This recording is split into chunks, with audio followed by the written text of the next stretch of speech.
Let's do another one of these. Let's say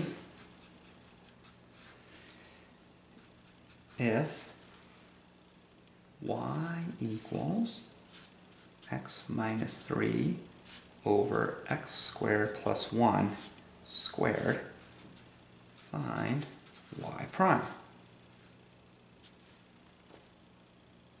Okay, so we have y equals x minus 3 all over x squared plus 1 squared.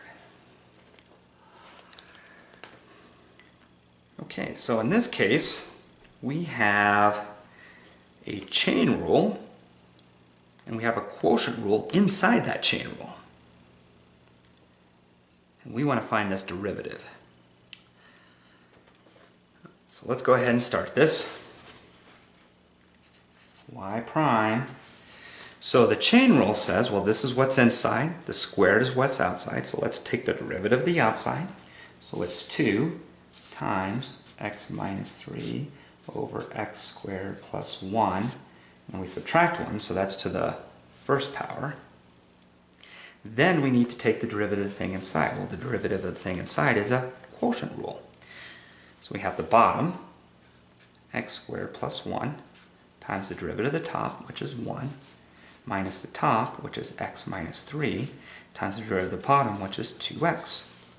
And this is all going to be over x squared plus 1 quantity squared.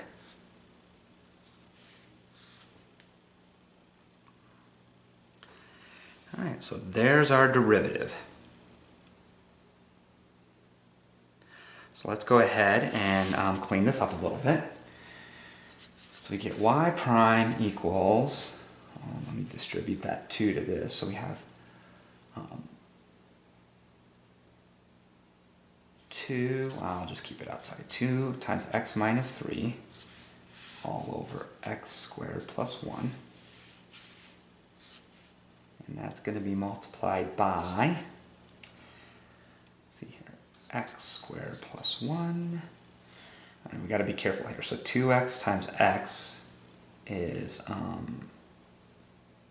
2x squared, but it's a negative 2x squared plus 6x all over x squared plus 1 squared.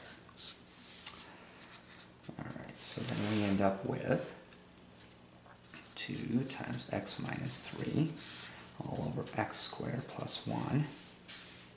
This is going to multiply a negative x squared, see, plus 6x plus 1 all over x squared plus 1 squared. Alright, so now we're going to multiply these. So we're going to have to multiply this by this. So we're going to get 2 times the x, we get negative x cubed plus 6x squared plus x, and then negative 3 times all that, so that becomes a plus 3x squared minus 18x minus 3. And then this is all going to be all, so then x squared plus 1 times x squared plus 1 squared is x squared plus 1 cubed. And so then y prime is going to be 2 times the negative x cubed plus 9x squared minus 17x minus 3 all over x squared plus 1 cubed. And so our final derivative, y prime, is going to be a negative 2x cubed plus 18x squared minus 34x minus 6 all over x squared plus 1 cubed. Okay. So there we go.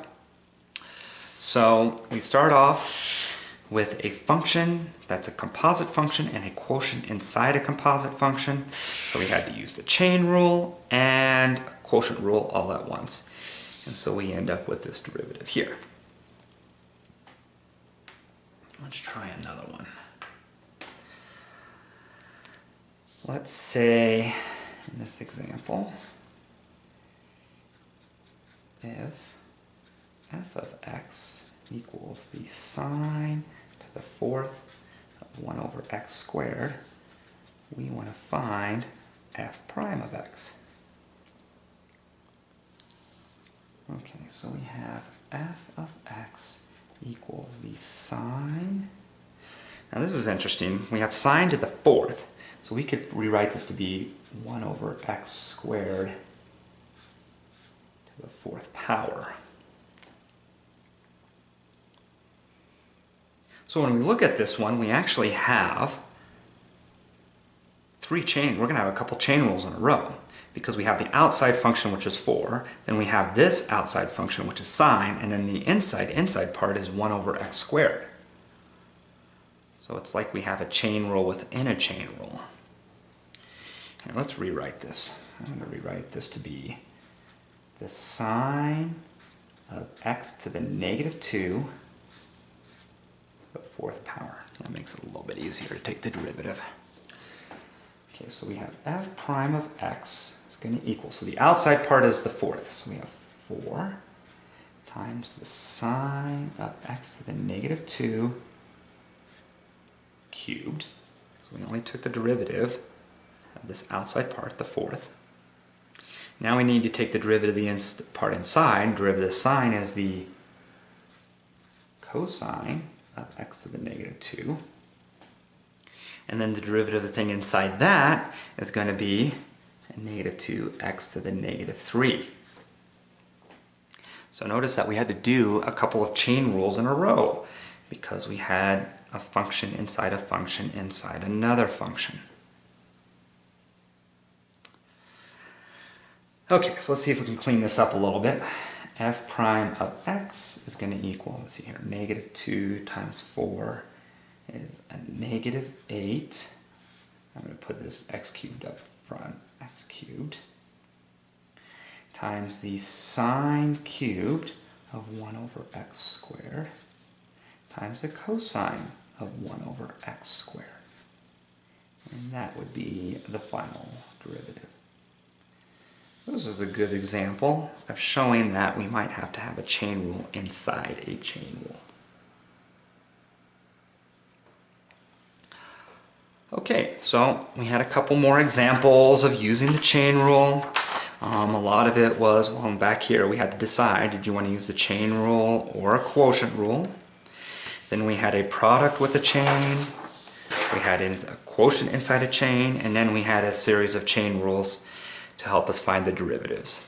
And in all cases, you just have to make sure you keep track of everything, and you figure out, well, with the product rule, you do the first times derivative of the second plus the second times derivative of the first, and just make sure you account for all the parts of the function.